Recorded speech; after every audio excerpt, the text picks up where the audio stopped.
Man, I'm high as a kite.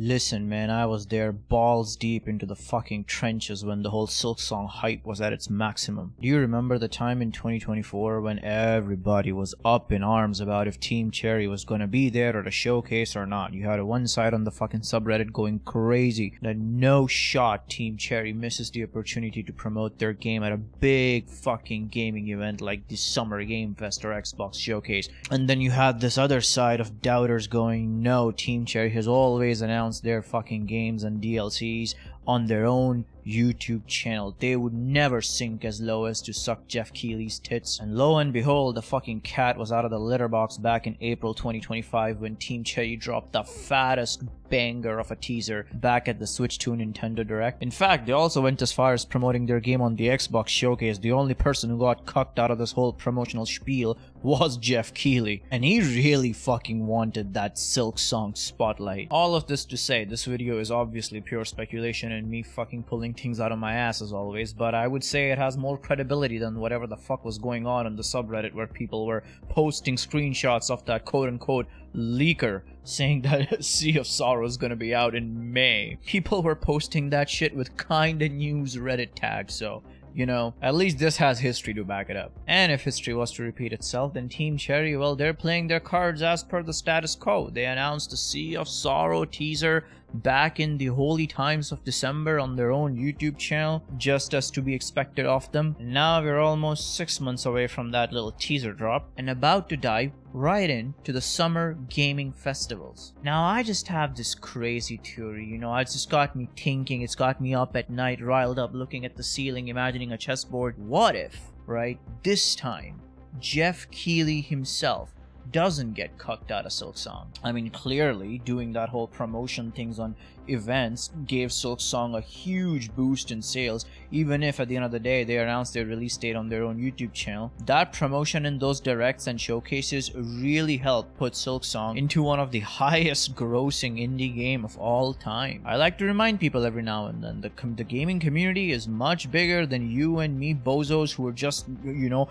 LARPing at any kind of Silksong news with fucking saliva drooling out of our mouth. Think of all those Call of Duty kids who got to experience this gem because of those said events. Now, well, as my prediction since the very fucking beginning, since the holy Christmas days, that Sea of Sorrow will drop in summertime. Regardless if I've said otherwise, making a cope video in the past, in my heart, in my ass, I've always felt that Sea of Sorrow will be out in the summer. And Summer Game Fest is now about 10 days away. Can you fucking imagine? Finally, Jeff Keighley gets his shine in the silky spotlight and gets to announce the Sea of Sorrow DLC on Summer Game Fest. Not only that, here, let me give you some more fucking hope.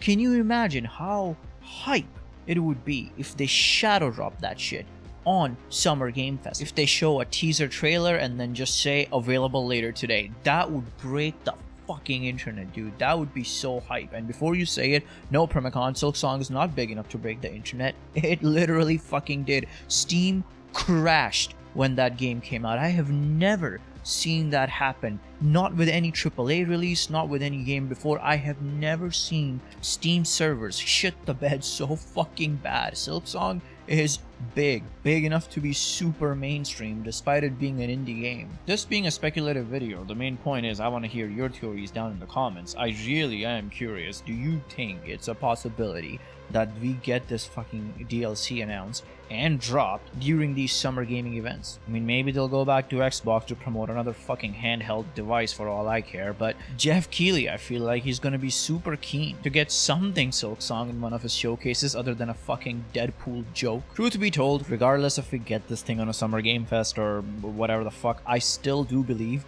it's a very high chance we're gonna get this DLC in June. This DLC, a lot of it has already been worked upon and shown as early as the 2019 teaser with that little coral town. We have seen behind the scenes footage of like maps and cut content in areas that are pretty likely to be in this DLC, like that Lifeblood lab. We saw all of that through the Acme museum thingy, which I'm so fucking sad that I didn't get to attend. Remember back then I told you guys I was going through some immigration bullshit? All of that is done now. If that thing was happening today, your boy would be here in Australia.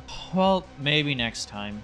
Who knows? I don't really do the whole Silksong daily cope shit anymore because what's the fucking point? But I thought it's been a while, like literally, other than me shitting on that leak a few weeks ago, I haven't really talked about Silksong or Sea of Sorrow in months. When we hit March, I just figured there's no point in expecting a content drop anytime before summer. And well, summer, she's here, baby. God, I hope this game has like a nice long lifespan, you know, years I'm talking. This is only the first content drop. Hollow Knight got 4, and Hollow Knight got its DLCs pretty fast. With the amount of time Silksong's taking, and assuming that, you know, they already worked on a bunch of this content before the game even came out, I feel like Silksong DLCs, including Sea of Sorrow and anything in the future, are just gonna be way more substantial than anything we got in Hollow Knight. So much so that it kind of feels like cheating that they're gonna be free DLCs. I mean, I think they are. Let me know in the comments if I'm wrong, but I'm pretty sure Team Cherry confirmed that Sea of Sorrow is gonna be a free DLC.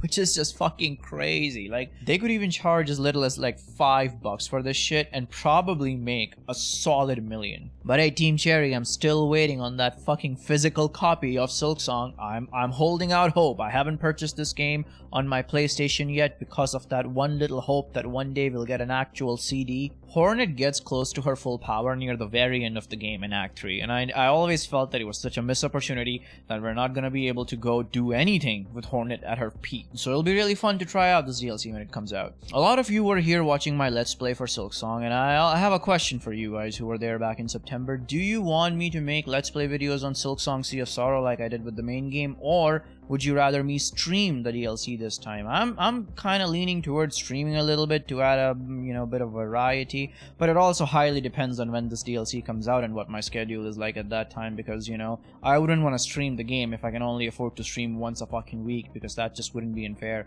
I'd rather record in chunks and release daily episodes, but I don't know. Let me know what you guys think about all of the things that I'm yapping about this. It's just good to yap about Silksong, you know, after so long, and I hope you're all as excited as I am. Anyway, that's it for today. Also, expect Subnautica videos soon. I'm sorry. I know I just released one video and fucked off for a week. I've been very, extremely busy. But today, after I release this video, I plan to go record some more Subnautica. Look forward to that. Thank you for watching. Primacon signing out.